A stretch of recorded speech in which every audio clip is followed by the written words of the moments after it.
Welcome to the interview, where our guest today is Ghana's President John Mahama. Thanks very much for coming in.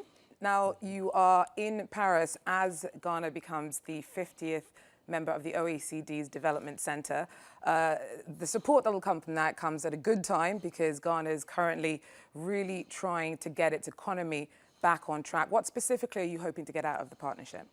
The partnership is beneficial because it gives a lot of technical support to countries in respect of restructuring your economy and carrying out reforms within the economic space, revenue generation, tax policy, and so on and so forth. And so we were accepted this morning as a member. We had the opportunity to meet the governing board, and we already tabled some issues in which we want to see, partnership between us and OECD. But probably one of the most important things that the OECD does is to do a multidimensional country review occasionally for countries that are members.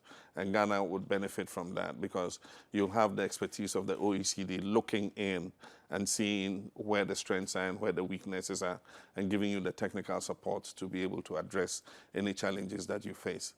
So where, though, specifically do your plans on moving forward in terms of repairing your economy stand at the moment? We saw about 5 years ago Ghana looking to be one of the world's fastest growing economies. Today, it's lagging behind most of sub-Saharan Africa. There's a lot of work to do. What are you planning on doing on that front? There's a lot of work to do.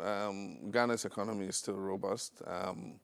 We saw a very fast-growing economy as a result of the commodity boom that was created due to China's, growing appetite for commodities. Ghana produces bauxite, manganese, and now crude oil and gas, and also gold and cocoa. And so the structure of the economy has been based on a commodities economy, primary exporter of commodities. What we're trying to do is to restructure that economy and reform it from just being an exporter of primary products to processing and value addition. And that's contained in the agenda for transformation that we have presented to Parliament. And I believe that with the implementation of that agenda, we'll see Ghana having a more robust economy that is not subject to the vagaries of what happens on the international market. From 2010, when we saw a slowdown in commodity prices, Ghana was affected by the drop in the price of cocoa. It was affected by the drop in the price of gold, and gold is still quite affected by a reduction in demand. Oil and gas started to become significant in 2011. That was the first year of oil production. But as you can see, the oil markets have weakened, and so that again affects one of our principal exports. But you notice that the economy is more robust today. In the past, any collapse of commodity prices would have shaken the economic fundamentals, but it looks like the economy is holding out even in the face of adversity. And the current extended credit facility that we are carrying out in partnership with the IMF is changing the macroeconomic environment, bringing down the fiscal deficit. We're going to see inflation decline and interest rates come down. Now, it's not, though, just a problem about money coming in. It's about money going out. There's huge public debt. There has been some criticism from a lot of quarters that the public sector is just too bloated. I wouldn't say so. What happens is we need to manage expenditures on wages and compensation. It's not about the public sector being bloated. The majority, 2/3 of the public sector is made up of teachers and doctors. And you cannot say that we don't need teachers and doctors. And so what we've done is to impose a net freeze on other sectors except for the health sector and education sector, so that we don't see the public sector wages go up in a significant way. But we've come a long way. I mean, in 2012, public sector wages and compensation add up almost 73% of tax revenues. Today, that figure has come down to about 49% of tax revenue. So we're going in the right direction. But it's still a very testy, you're dealing with some very testy water at the moment. We saw the doctor strike in August. Currently, midwives and nurses are on strike. So it's not currently working in terms of making sure that these essential critical sectors, those people who work in these sectors are actually getting paid and getting the conditions that they feel they need to actually operate? Well, the history of strong unions and strikes, are not peculiar to Ghana. I'm sure you yourself have seen what's happening with Air France. I mean, labor would demand its pound of flesh, and what you need to do is to balance it out in terms of economic management. I have said that we should negotiate these things in advance. And so we're doing that already. We've sat down with labor. We're talking about what the percentage increase for next year should be. And we're going to fix that into the budget. And once we fix it into the budget, all of us must help to maintain fiscal discipline. And I'm sure we're going to be able to do so. The issue of the nurses' strike is not to do with asking for more money. It is a failure of our human resources system. The Ministry of Health is not able to process quickly enough the data of new nurses so that the Accountant General's Department can capture it and begin to pay them. So often the postings are done, the nurses go to post. It takes the Ministry of Health too long to process their data.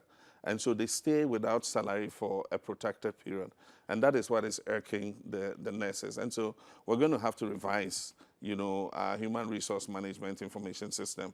And that's one of the priorities government has set itself.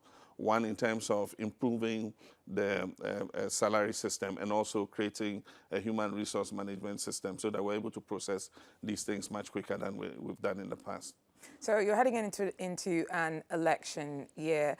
Do you fear that it's going to be difficult to balance the pretty stringent fiscal reform requirements of the IMF deal with what voters want, the calls from unions to roll back on austerity? I guess that there are two things. One, we front-loaded some of the most difficult decisions this year. And so I don't think that next year is going to be worse than this year because we front-loaded most of the major decisions that we needed to take to protect the integrity of the economy. Next year, the most difficult benchmark is going to be 0% central bank financing. And this year it was restricted to 5%. We've managed to live within that. And so next year is supposed to be 0%. And we have to adapt to be able to make sure that the economy, is solid and is able to grow sustainably. Now, stepping outside of Ghana, last year you were a man wearing two hats. You were the chair of ECOWAS. Looking at what's happened in Burkina Faso, are you feeling disappointed that the work that the body did with you at its head at the time to lay down the foundation to return to civilian rule was disrupted by the coup that we've recently seen, although it did roll back in a week, which suggests that ECOWAS may actually have some teeth? Indeed, what happened in Burkina Faso is a sign of hope that Africa has changed. I mean, just imagine it, a decade ago, if somebody had done a coup d'etat, I mean, African leaders go into the country and say, no, we don't agree with your coup d'etat, go back and reinstate the transitional president. It wouldn't have happened.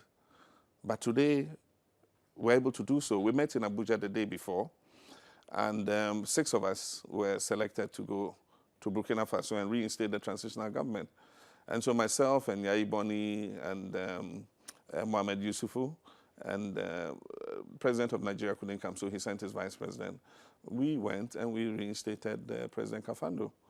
And we asked the military to withdraw to the barracks. And I guess that it's a success of democracy in West Africa. Burkina Faso will be fine. I believe that it shows the change in dynamics in West Africa. Ghana itself has been a model of democracy. From 1992, we adopted a new constitution. We've held 6 successful elections. In the last election, we had an election dispute. It was referred to the Supreme Court. The Supreme Court adjudicated it, and we've continued to move forward. One thing, though, that has perhaps tarnished Ghana's reputation is the recent judicial scandal. How deep does the need for reform go? It must be pretty frustrating for you to see a culture of backhanders and workarounds that clearly precedes your time in office. What needs to be done? It's instructive. When President Obama was elected president, Ghana was the first African country he visited. And I remember as vice president, I was in the conference center when he spoke, and one of the things he said was that Africa did not need strong leaders. Africa needed strong institutions. I think that it is a reflection of institutional weakness that we need to work on and make sure that we have stronger institutions. But there's been a focus on the scandal that was generated without focusing also on the fact that there were at least 10 judges, whose integrity was intact, who threatened to call the police on this investigative journalist, And it shows that there is some healthy fabric that we can grow. It even shows the robustness of our system, that we're able to deal with it. I don't know how some other countries would have dealt with it, but it shows that our system is working. We follow the constitutional procedure. The petition was presented. The Chief Justice referred it to me. I wrote the letter, giving her the permission to go ahead with investigating if a prima facie case had been established. She wrote back, indicting 7 of the judges. I've written back, asking them to go ahead with the investigation. And if they are found to be culpable, they'll be removed from the bench, and any other criminal proceedings that should be exercised would be done. So it shows that something is working in the system, and rather than concentrate on the negative, let's see how we can positively strengthen that institution. And it's not only the judiciary, the executive needs strengthening, the parliament needs strengthening, the media needs strengthening. And so these are things that will develop over time, and I'm committed to doing that. Thank you very much, Your Excellency John Mahama, Ghana's president, joining us today for the interview.